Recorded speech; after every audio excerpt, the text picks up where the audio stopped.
Gracias a Dios por este tiempo. Vamos a orar para que Dios continúe tomando la dirección de este culto y en particular en este tiempo de su palabra.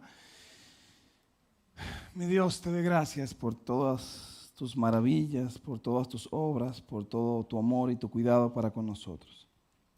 Este es un día maravilloso que tú has creado y nos humillamos ante ti, Señor, de todo corazón. Te pedimos perdón, te pedimos que nos limpies de todo mal y que por favor nos hables. Háblanos, Señor, necesitamos escuchar tu voz. Porque tu palabra, Señor, es la que nos da vida y la que nos ayuda a crecer.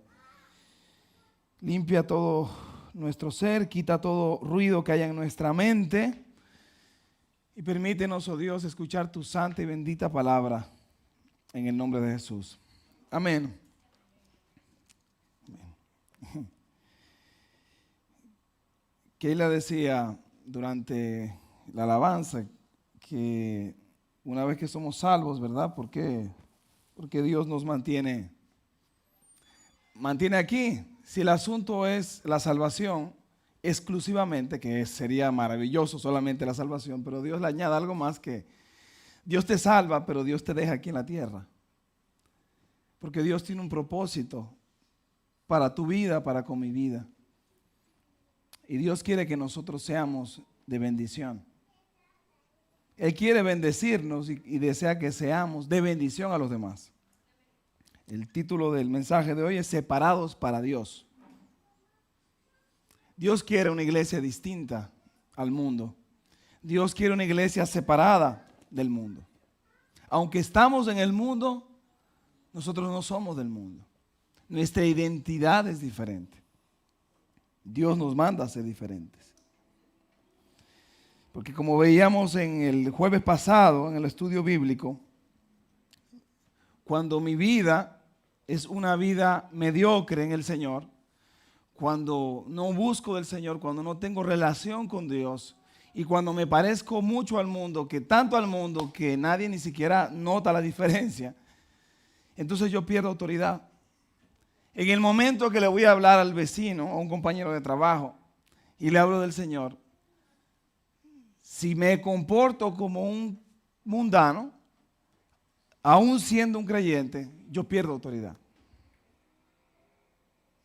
Pero Dios no quiere eso de nosotros. Dios no quiere eso de su pueblo. Y mucho de eso se debe al pecado, a las consecuencias del pecado. Hermanos, cuando nosotros pecamos, no podemos pensar que porque no nos cae un rayo encima, a Dios no le importa. Pequé, no pasó nada. Y pequé, y no pasa nada. Y vivo mi vida como que vivo como un cristiano tibio o carnal y juego con ciertos o determinados pecados constantemente. Y porque Dios no me extermina o porque mis pecados no son descubiertos a los demás, pues Dios me conoce, yo soy flojo, esa es una área de mi vida que yo soy débil y Dios no lo ve así. Porque Dios nos ha dado las herramientas para no poner eso de excusa. Es verdad que pecamos, pero Dios dice, mi hijo, no peques. Tú tienes la capacidad de vivir una vida mejor. Yo tengo una capacidad de ser cada día más santo. Y eso es lo que espera Dios de nosotros. Cuando jugamos con el pecado, la Biblia dice, no os engañéis. Dios no puede ser burlado, porque todo lo que el hombre siembra, eso cosechará. Lo vas a cosechar, es una ley de Dios. Todo lo que se siembra se cosecha. Tú no puedes sembrar algo malo y esperar de que vas a recibir cosas buenas. A lo único que podemos apelar es, en este caso, si he hecho las cosas mal, es a la misericordia de Dios. Pero tengo que acercarme y buscar de Él y buscar de su misericordia. Dios tenía este plan para con su pueblo. Dios quería que la nación de Israel fuera diferente. Y nosotros vemos cómo Dios decide utilizar a un hombre, Moisés, para sacar a su pueblo. Sacarlo de esa tierra de esclavitud, de esa tierra llena de pecado, de pagana, ¿verdad? Que tenía muchos ídolos, muchas adoraciones a dioses ajenos. Y Dios quería que su pueblo fuera diferente. Y Dios decide sacar a ese pueblo. Dios decide sacar a los israelitas. Y al morir Moisés, pues Dios deja a Josué. Y Josué los lleva a la tierra prometida. Y estando en la tierra prometida, a los 110 años, ya en el hecho de muerte, Josué les dice al pueblo, tienen que tener cuidado. Tienen que tener cuidado porque al pueblo donde ustedes van a ir, o sea, las personas, advertencias que Dios le da a su pueblo. Y cuando Dios nos salva, también Dios nos advierte. Nos advierte del mundo, de la maldad que hay en el mundo, del rey, del que gobierna el mundo, que es Satanás. Y cuando yo me comporto como parte del mundo, entonces quien me está dirigiendo no es Dios. A quien me estoy pareciendo es alguien que aborrece a Dios. Deuteronomio 7, del 1 al 6, dice: cuando Jehová tu Dios te haya introducido en la tierra en la cual entraréis para tomarla, y haya echada de delante de ti a muchas naciones, al Eteo, al Jereseo, al Amorreo, al Cananeo, al Fereseo, al Ebeo y al Jebuseo, 7 naciones mayores y más poderosas que tú. Es evidente que los creyentes no somos la mayoría. Dice, y Jehová tu Dios los haya entregado de delante de ti y les haya derrotado, las destruirás del todo. No harás con ellos alianza, ni tendrás de ellos misericordia, y no emparentarás con ellos, no darás tu hijo a su hijo, ni tomarás a su hija para tu hijo, porque desviará a tu hijo de en pos de mí, y servirán a dioses ajenos, y el furor de Jehová se encenderá sobre vosotros y te destruirá pronto. Mas así habéis de hacer con ellos. Sus altares destruiréis y quebrantaréis sus estatuas y destruiréis sus imágenes de acera y quemaréis sus esculturas en el fuego. ¿Por qué? Porque tú eres pueblo santo para Jehová tu Dios. Tú eres distinto. Tú eres un pueblo que yo limpié. Tú eres un pueblo diferente. Jehová tu Dios te ha escogido para hacerle un pueblo especial, más que a todos los pueblos que están sobre la tierra. Y Josué, como les decía, vuelve y le repite también estas palabras, cuando ya están dentro de la tierra prometida. Tengan cuidado, ustedes son diferentes. Pero a pesar de todo esto, cuando muere Moisés, cuando muere Josué, se levanta un nuevo grupo de líderes llamados los jueces. Y la característica de este grupo de líderes o de este tiempo de estos líderes es que cada vez que el líder moría, el pueblo se alejaba de Dios. Y el pueblo sufría las consecuencias. Y nosotros como creyentes, cuando nos alejamos de Dios, no piense que no pasa nada. Usted va a sufrir consecuencias.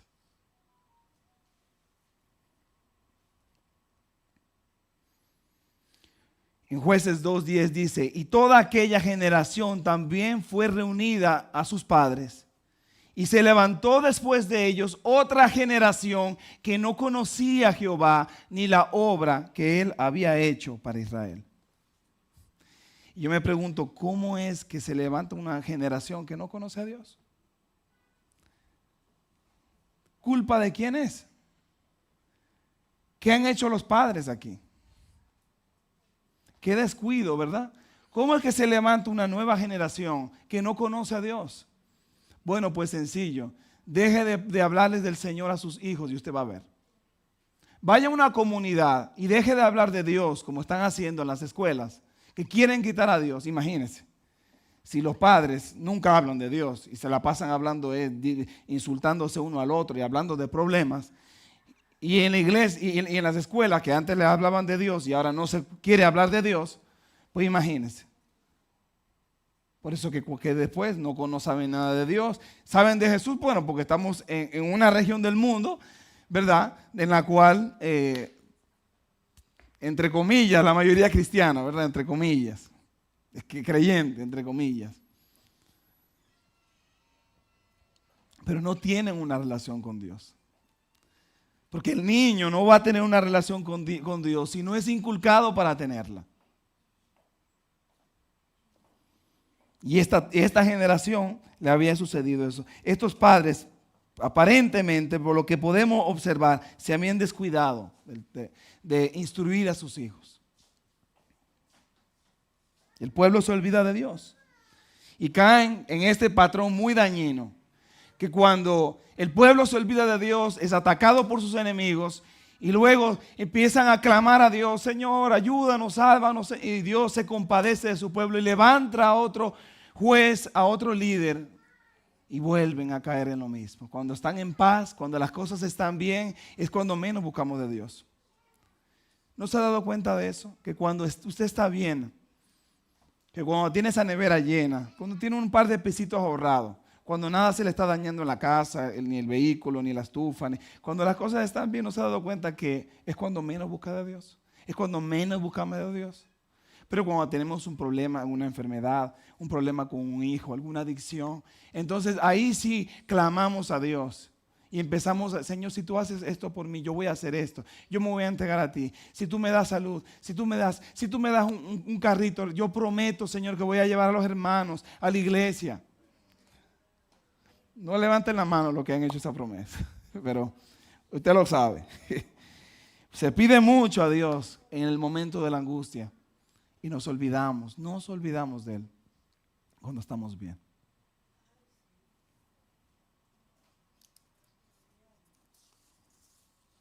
Y el fracaso, vemos que el fracaso está en la falta de consistencia. Para tener una relación con Dios requiere un esfuerzo. Usted tiene que dar más de su tiempo, del tiempo que le ha dado Dios a Él.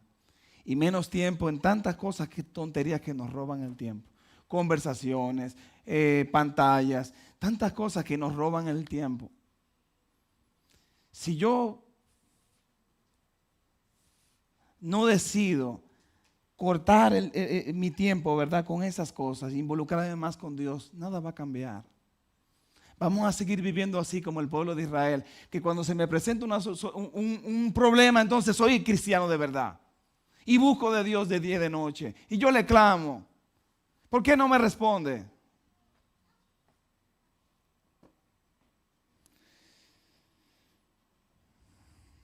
Y Dios le había advertido al pueblo.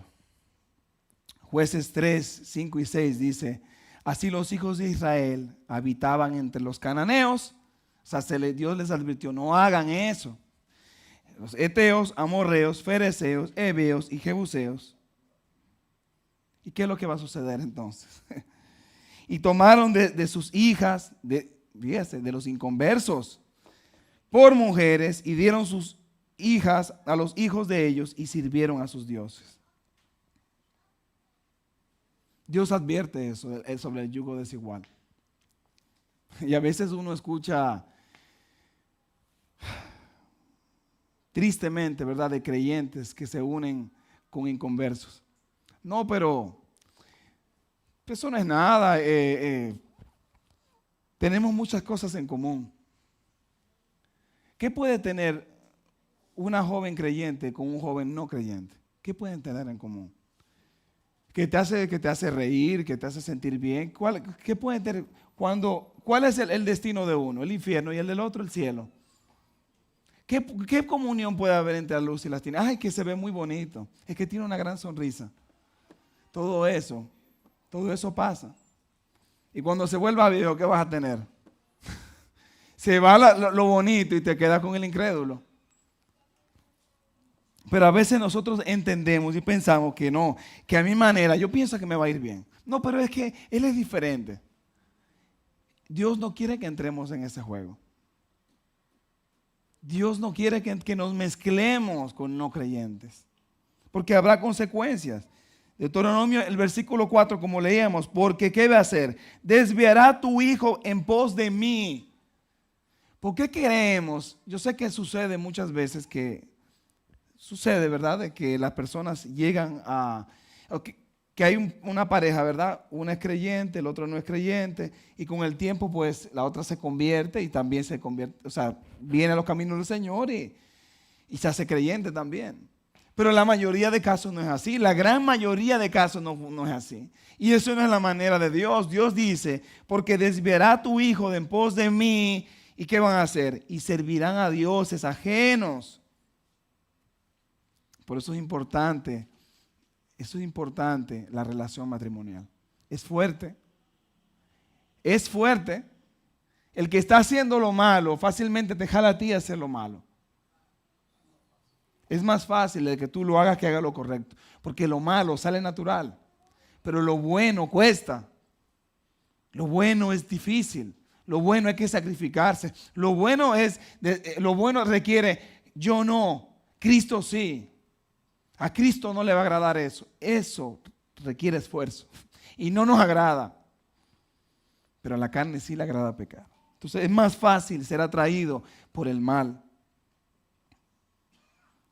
El Señor dice que no te conviertas tú a ellos, sino ellos que se conviertan a ti. Y vemos, número 1, dejan de buscar a Dios, se olvidan de Él, ¿verdad? Cohabitan con el pecado.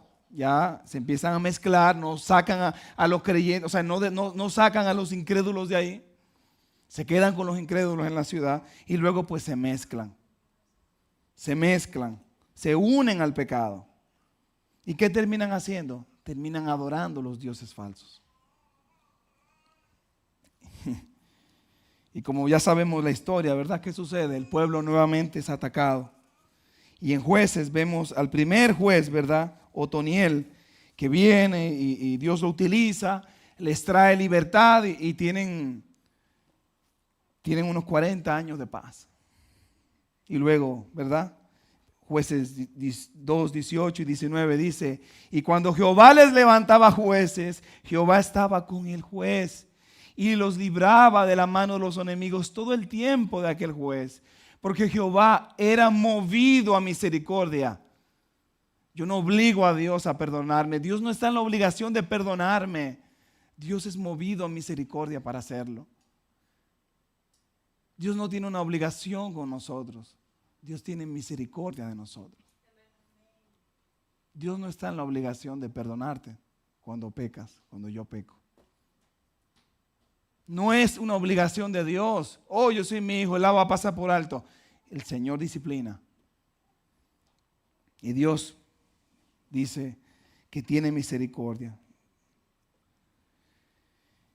Fue movido a misericordia por sus gemidos a causa de los que le oprimían y afligían. Versículo 19 más. Acontecía que al morir el juez, al morir el guía espiritual, ¿verdad? Ellos volvían atrás y se corrompían más que sus padres. Mire cómo es. Siguiendo a dioses ajenos para servirles e inclinándose delante de ellos, y se apartaban de sus obras. Y no se apartaban de sus obras ni de su obstinado camino. ¿Por qué nos cuesta tanto aprender? No aprendemos de los errores. Y fíjese, hay algo que dice el texto, ¿verdad? Más acontecía que al morir el juez, dice, se corrompían más que sus padres. Todo el que ha sido un creyente y se va para el mundo, le da la espalda a Dios y vuelve al mundo, se pone peor. Me pasó a mí. Me pasó gravemente a mí. Y con todas las personas que he hablado, cuando me dicen que van al mundo, las cosas son peores. Los pecados que cometen son peores. La Biblia no se equivoca. La Biblia no se equivoca. Por eso no puedo jugar con el pecado. No podemos jugar con el pecado. Porque las circunstancias, las consecuencias son nefastas. Es altamente probable que si sigues en eso, en lo que está mal, y si sigues practicando ese determinado pecado, que te conviertas peor de lo que estabas antes. Pero Dios no quiere eso. Dios quiere que vengamos a Él, que le pidamos perdón.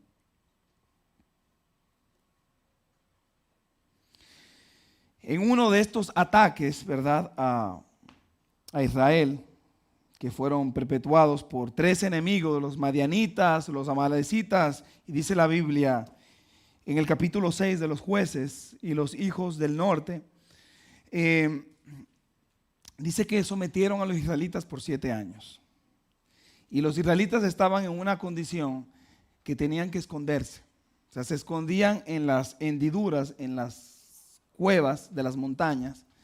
Y bueno, ahí trataban de sobrevivir, porque los enemigos venían y arrasaban con todo. O sea, los enemigos venían, se llevaban el ganado, se llevaban las cosechas, y lo que no se llevaban lo quemaban.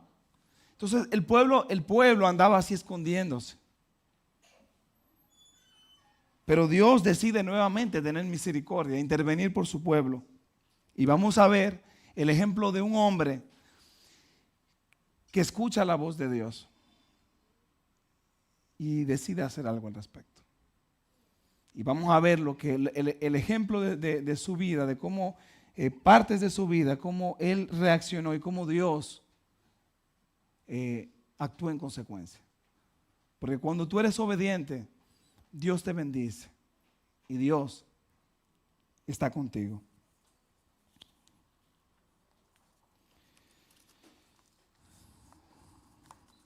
Nos dice en el capítulo 6 de Jueces que para poder sobrevivir había un joven llamado Gedeón, hijo de Joás de la tribu de Manasés, que estaba sacudiendo el trigo, ¿verdad? Estaba sacudiendo el trigo y lo hacía para esconderlo, porque ya sabíamos que los enemigos se lo llevaban. Entonces de repente el ángel del Señor se le aparece debajo de un árbol. Y el ángel le dice, en Jueces 6, vamos a leer del 12 al 16, dice, y el ángel de Jehová se le apareció y le dijo, Jehová está contigo, varón esforzado y valiente. Y Gedeón le respondió, Señor mío, si Jehová está con nosotros, ¿por qué nos ha sobrevenido todo esto?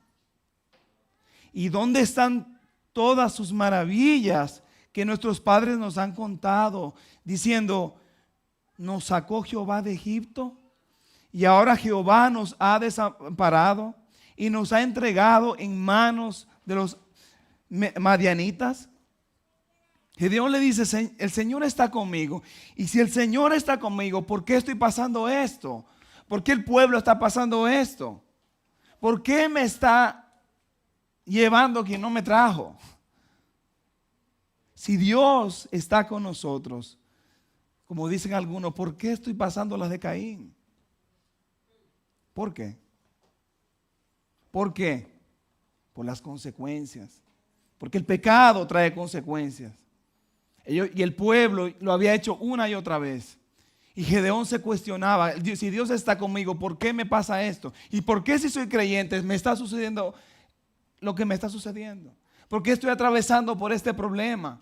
Bueno, muchas veces estamos en un mundo caído, entonces muchas veces es por causa del pecado general, ¿verdad? De la maldad que hay en el mundo. Pero muchas cosas, si se examina su vida, muchas de las cosas son productos, son consecuencias de pecados pasados, de cosas cometidas. Pero Dios no quiere que siga sucediendo esto. Dice el versículo 14, y mirándole Jehová le dijo, ve con esta tu fuerza y salvarás a Israel de la mano de los madianitas. ¿No te envío yo? Entonces le respondió, Señor mío, ¿con qué salvaré yo a Israel? he aquí que mi familia es pobre en Manasés y yo el menor en la casa de mi padre. Mire lo que él dice. ¿Con qué fuerza? ¿Cómo yo voy a poder? Si soy el menor en la casa de mi padre. Moisés dijo algo similar. Moisés dijo, cuando el Señor lo llamó, cuando el Señor nos llama, ¿verdad? Tenemos muchas excusas. Moisés dijo, soy torpe de lengua. No soy muy, ¿verdad? No, me cuesta hablar, me cuesta expresarme. Jeremías dijo algo similar cuando Dios lo llamó. Yo soy un joven, yo soy muy niño, yo soy un niño muy joven. El versículo 16, Jehová le dijo, ciertamente yo estaré contigo y derrotarás a los madianitas como a un solo hombre. Miren los dos aspectos que se destacan aquí. Gedeón reconoce lo que él es y no es capaz. Gedeón reconoce sus debilidades. Y también vemos que el Señor le dice que la fuerza con la que él va a derrotar a los madianitas proviene de ¿quién? De él. Él dice, yo soy el que estaré contigo. La fuerza que necesitamos para vencer, ¿de quién proviene? Examínese. Examínese muy bien. En el lugar que Dios lo tiene. Piense en su trabajo. ¿Usted no cree que hay personas más capacitadas que usted que pueden manejar ese trabajo? Quizás algunas están ganando menos. Oye, las cosas que nos da Dios vienen de Él. En nosotros no hay fuerza. Nosotros somos débiles. ¿Qué somos nosotros sin Dios? Yo no soy nada sin Dios. Usted no es nada sin Dios. Todo viene de Él y Dios quiere que entienda eso. Ok, Él reconoce. Él reconoce, Gedeón, su debilidad. Pero Dios le hace entender a él, es que no depende de ti. Es lo que, la diferencia de ti con todo lo demás es que yo estoy contigo. Y la diferencia de todos nosotros, ¿verdad? Con el mundo es que Dios está con nosotros. Y Dios no nos va a dejar y no nos va a desamparar. No porque lo digo yo, porque lo dice Él. Aunque me maten. Aunque me maten. Nada me puede separar del Señor. Nada te puede separar de Dios. Desde el momento que has aceptado a Cristo, nada te puede separar de Él. Ningún problema. Ninguna angustia. No importa el tamaño del gigante. Y definitivas cuentas, aun como le decía, y aunque me maten, ni la vida, ni la muerte, ni nadie me podrá separar de Él. Nosotros estamos tan seguros en Dios, tan seguros en Él. Entonces Gedeón, ¿qué hace Gedeón? Le pide al Señor que le muestre que en realidad es Él que le está hablando. Él dice, oye, demuéstrame. Y le dice, espérame aquí que te voy a preparar te voy a preparar una ofrenda, te voy a preparar. Y fue y le preparó un caldo de cabrito y panes sin levadura. Jueces 20 al 21 dice, entonces el ángel de Dios le dijo, toma la carne y los panes sin levadura y ponlos sobre esta peña y vierte el caldo. Y él lo hizo así.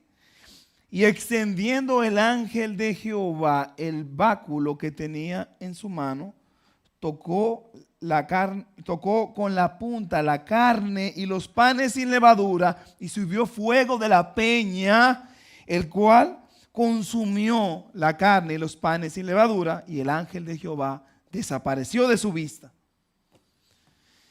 La levadura, siempre que lo leemos en la Biblia, la levadura simboliza el pecado.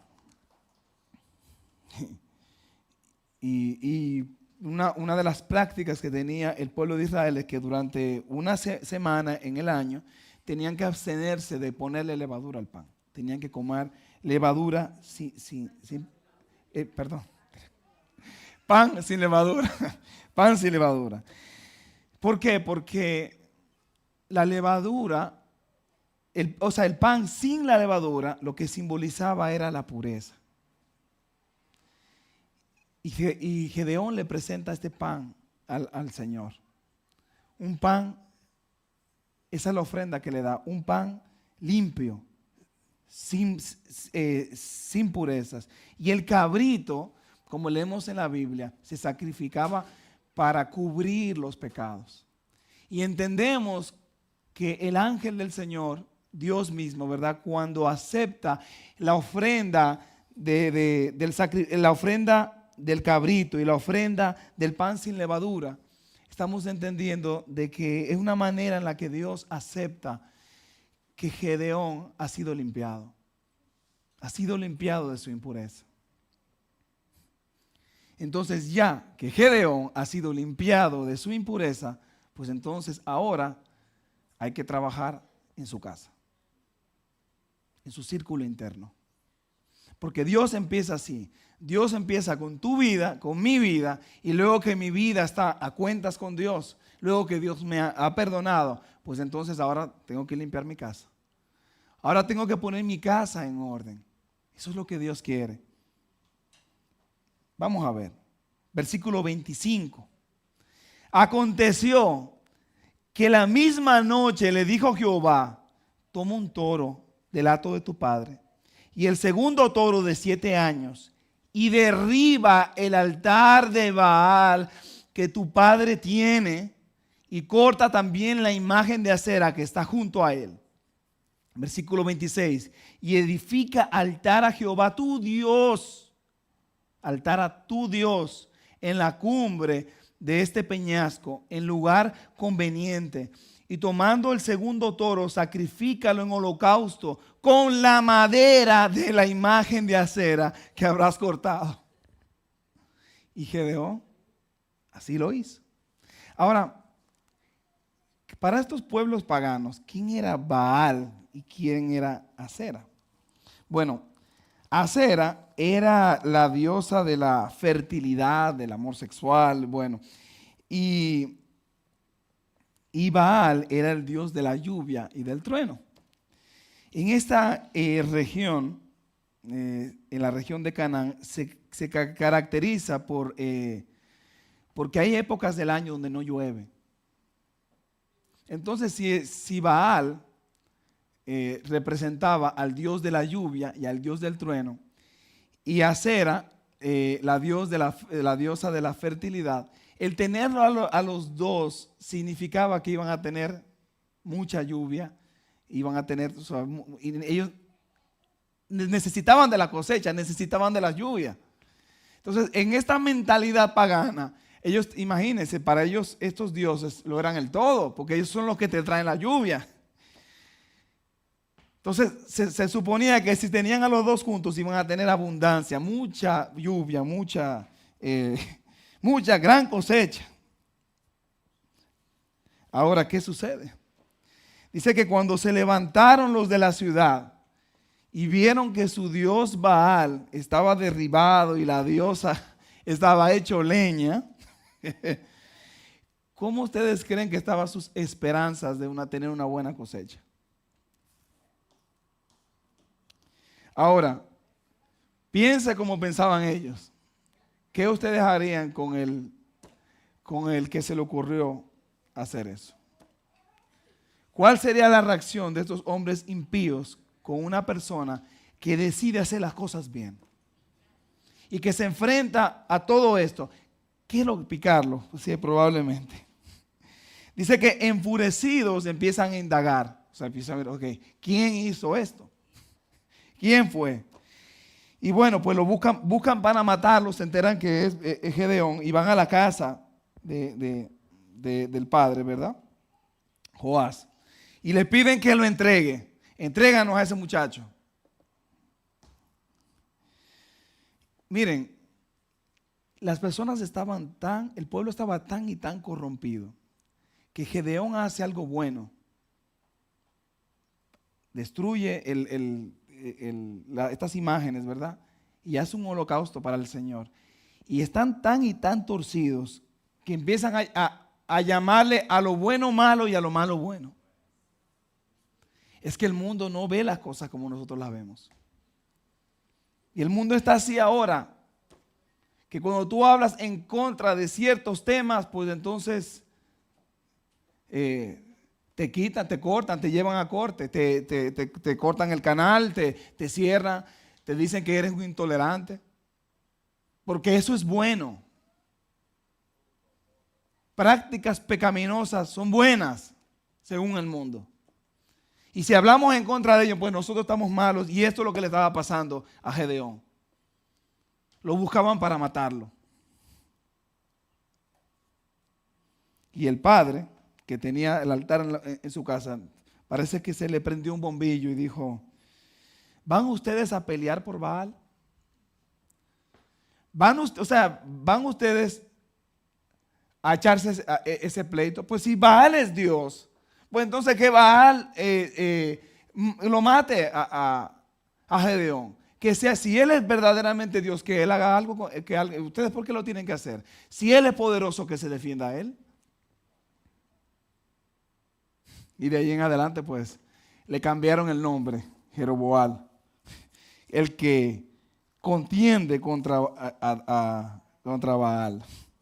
Entonces vemos que Gedeón primero se limpia a él. ¿Cómo se limpia a él? Bueno, Dios acepta su ofrenda y él se limpia a él delante de Dios. Él está limpio delante de Dios porque Dios recibe su sacrificio.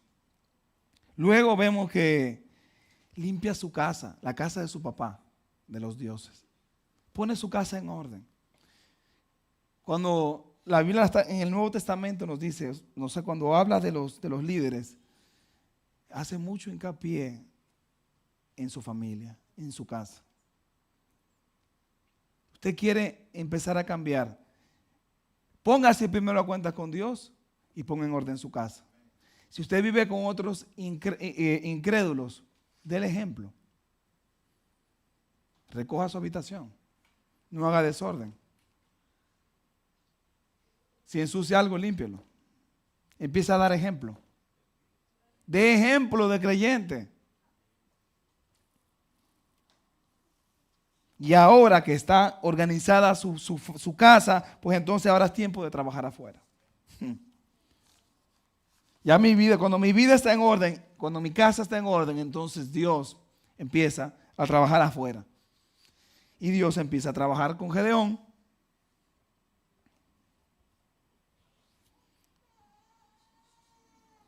Pero Gedeón todavía tiene sus miedos y tiene sus preocupaciones.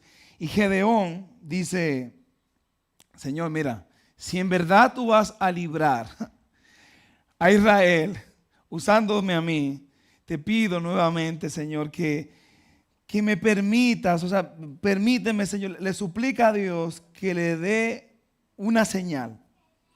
Entonces él coge un pedazo de algodón y lo pone humedecido en el campo y le pide: Señor, si el algodón, ¿verdad?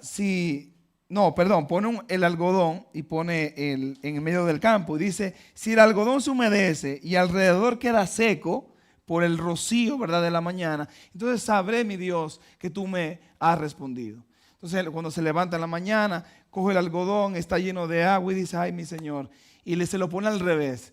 Dice: ahora quiero que ese algodón quede seco y alrededor que esté mojado. Y Dios le responde.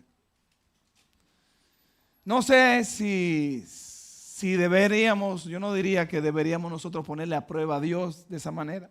Dios mío, si tú quieres que yo haga esto.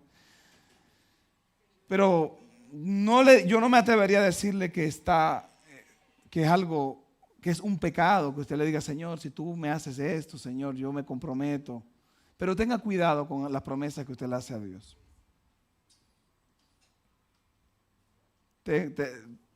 No trate de poner a Dios a prueba.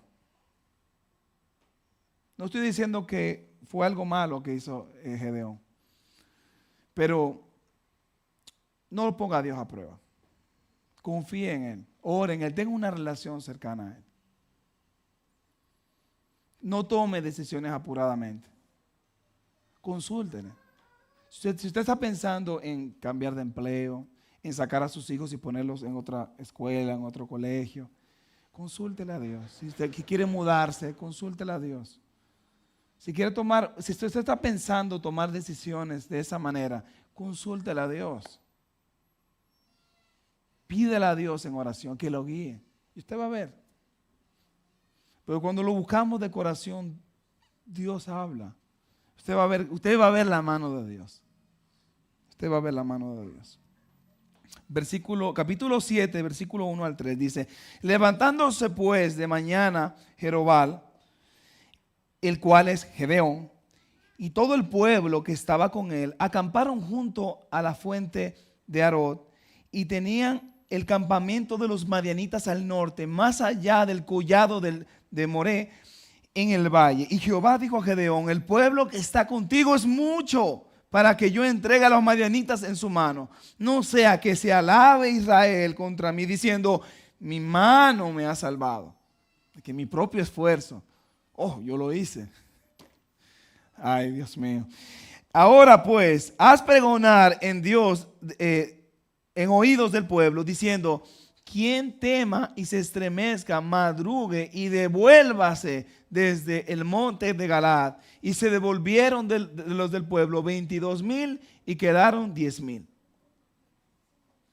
Gedeón llamó al pueblo, llamó a los soldados: vamos a pelear. El ejército se reunió, eran 32,000. Pero sin embargo Dios le dijo: son demasiados. Estos 32,000 van a pensar de que es por fuerza de ellos.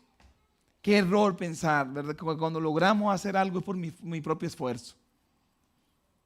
Qué error. Pero Dios le dice: no, todo el que tenga miedo, váyase para su casa. Dios le dice: aleja los temores de ti. Aleja los temores de tu vida. En el perfecto amor no hay temor. Y cuando tengo temor, mi fe, no tengo fe. No tengo fe. Y Dios no quería a esas personas con temor ahí. Váyanse. Son demasiados. Y son temerosos. Y son miedosos. Son muchos y son miedosos. No los quiero. No les quiero, no quiero. Esos miedosos después van a decir que fue por su fuerza, por su talento, por su capacidad. Por eso Dios me tiene aquí. No, no los quiero. Yo no los quiero. Todavía son muchos, le dice. Y le dice sí, le dice todavía son muchos. Entonces, para seguir filtrando, le manda a un arroyo a beber agua. Mire, cuando vayan a beber agua, todo aquel que se tire de rodillas y beba el agua así, blup, blup, blup, blup, también para afuera, se vaya para su casa también. Todo el que lama del agua, sí, como un perrito. Entonces, esos son los que yo quiero. El que esté alerta, no el que esté tirado de rodillas, porque no era rodillas orando, sino el que esté descuidado, pensando solamente en sí mismo, en su necesidad, y no alerta al peligro inminente del enemigo. No, tampoco lo quiero. Dios quería personas enfocadas. Y entonces yo me pregunto aquí, ¿será que yo estoy enfocado? ¿Será que yo estoy alerta a las cosas de Dios? ¿Será que yo estoy dispuesto a servir o a que me sirvan? ¿Hasta cuándo yo voy a estar esperando o buscando mi bienestar? ¿Cuándo yo voy a ser útil a la obra de Dios? ¿Cuándo voy a tener ese corazón de estar alerta para las necesidades del pueblo? ¿Cuándo fue la última vez que se involucró aquí en la obra? Si no hacemos nada por este grupo, ¿cómo vamos a hacer cosas afuera? Gosén necesita. ¿Usted quiere sentirse útil en la iglesia? Puede acérquese al pastor. Pastor, quiero servir. ¿Cuándo fue la última? No quiero preguntarlo aquí delante de todos, pero sí me da curiosidad de saber cuándo fue la última vez el pastor Genaro que alguien se acercó y le dijo: yo quiero servir en la obra. Póngame a hacer lo que sea, pastor, pero yo quiero servir a la obra de Dios. ¿Cuándo fue la última vez que le pregunté? Y no quiero que me responda, pastor, pero es para meditarlo. Quizás sí lo han hecho, pero yo le pregunto a usted, en general, no a nadie en específico, por favor. ¿Cuándo fue la última vez que dijo, heme aquí, yo quiero servir? Yo no estoy pensando solamente, yo no quiero pensar solamente en yo venir, cantar y ser servido, sino servir. Estamos llamados a ser de bendición. Y este grupo estaba pensando solamente en ellos, totalmente descuidado. Pues se van, no los quiero. Y cuando quedaron 10,000, de todos esos solamente 300 pasaron la prueba. 300 fieles. 300. Pero con Dios, con 300 son más que suficientes. Porque cuando el Creador está contigo, no hay quien contra ti. No lo hay. Cuando Dios está contigo, se pueden oponer, toda la empresa se puede poner en tu contra. Toda la gente se puede poner en tu contra, pero si tú estás haciendo las cosas bien y eres un siervo de Dios, Dios te va a respaldar. En tu camino, en lo que te propongas, Dios te va a respaldar, pero asegúrate de estar bien con Dios.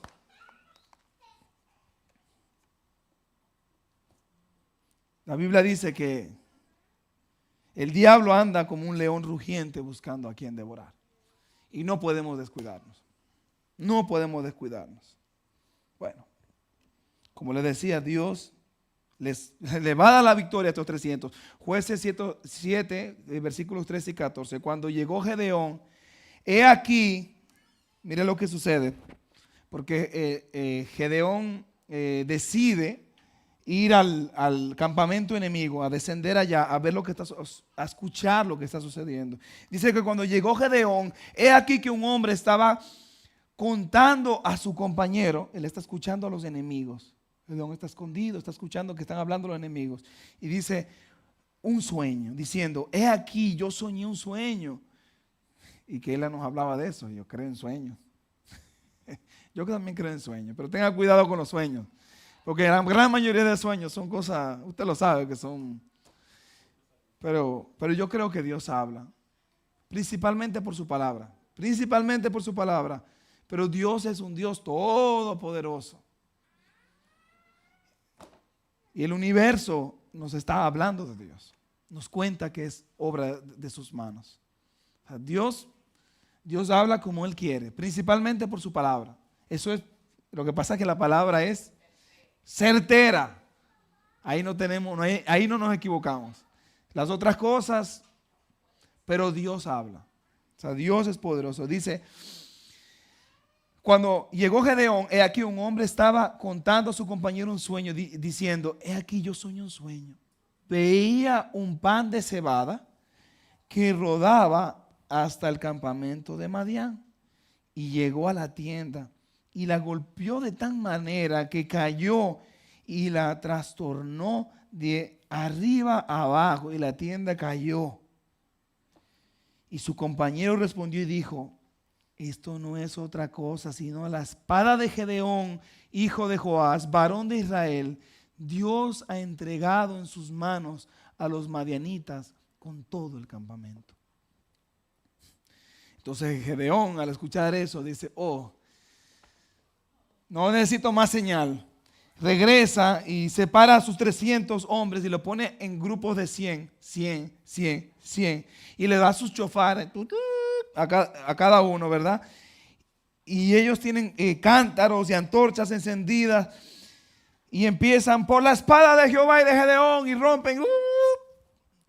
Y los enemigos en medio de la noche se turban y empiezan entre ellos mismos a matarse. Mire cómo Dios hizo que entre ellos mismos se destruyan.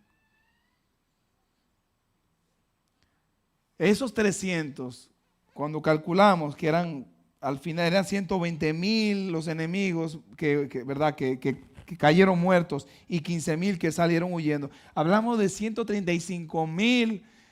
Serían como si dividido para 300, hubiera sido como 300, como cada uno contra 450. ¿Cuáles eran las posibilidades de tener victoria? Pero tenían fe. Ellos no sabían que iba a ocurrir eso exactamente así. Pero se lanzaron porque tenían fe. Tenían fe en el Señor. Y Dios estaba con ellos. Y como le decía, hermanos, cuando Dios está con nosotros, oye, no hay quien se oponga. No hay quien se oponga. Pero tenemos que estar separados para Él. Tenemos que estar en comunión con Él. Porque eso es lo que Dios quiere. Y Dios siempre ha querido eso. Lo veíamos desde el pueblo de Israel. Dijo, ustedes son mi pueblo. Yo quiero que ustedes sean diferentes. Es más, lo quiero sacar de allá. Lo quiero poner en una tierra. Y quiero tratarlos a ustedes diferente. Quiero que ustedes sean un pueblo especial. Y el pueblo falló. Y Dios quiere de ti y de mí. Quiere hacer un pueblo especial. Unas vidas especiales. Dios quiere cambiarte, Dios quiere mejorarte, Dios quiere hacerte como Cristo. Dios quiere cada día que seas mejor, Dios quiere que seamos mejor, Dios quiere que seamos mejores padres, Dios quiere que seamos mejores hijos, Dios quiere que seamos mejores vecinos, Dios quiere que seamos mejores hermanos. Dios quiere. Pero tú quieres. ¿Quieres tú? Si lo quieres, di amén. ¿Quieres ser mejor? ¿Qué es lo que tenemos que hacer? Mejorar nuestra relación con Él. Mejorar nuestra... Y para concluir, ¿qué aprendimos? Número 1, no importa lo mal que lo he hecho o que he caído. Dios siempre escucha un corazón humillado. David decía que un corazón humillado, dice, no lo desprecias tú.